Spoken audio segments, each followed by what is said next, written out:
I saw an interview with the Turkish boy and the presenter. And the presenter says to the Turkish boy, what's your greatest dream? The boy says, my dream is to meet the Prophet Muhammad sallallahu alayhi wasallam. So the presenter is baffled. He looks at him and he says, and what would you say to him? What would you ask him? He says, I would not ask my beloved Prophet anything. Again, I was thinking I'd ask him about Badr, Uhud, ask him about Khandaq, ask him what Wahi felt like, ask him what was it like to meet Jibreel. That's what I'm thinking. He says, I wouldn't ask my beloved Prophet anything. So what would you do when you meet him? He said, I would thank him. Thank him for what? I would thank him that when his society turned on him and he could have given up the message, he chose not to do so and he kept going. When they put thorns in his path because they wanted to deride him, he would feel the pain, but he didn't give up the message, he kept going. When they offered him the sun and the moon, he denied it and he kept going.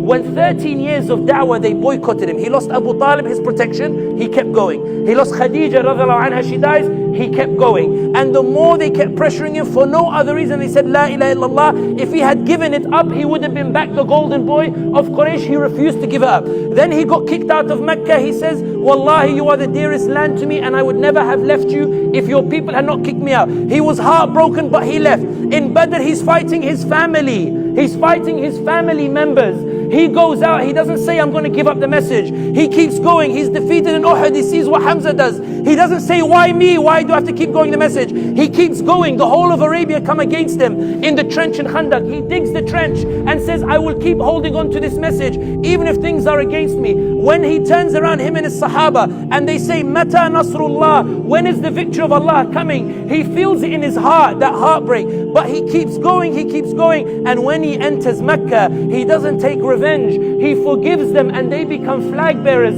that carry Islam. And these flag bearers that he forgave, they carried Islam to Turkey, to my forefathers, so Islam could be passed down, so I could be in Jannah before you, Ya Rasulullah, because you denied yourself the dunya and you chose the path of struggle. I was saved.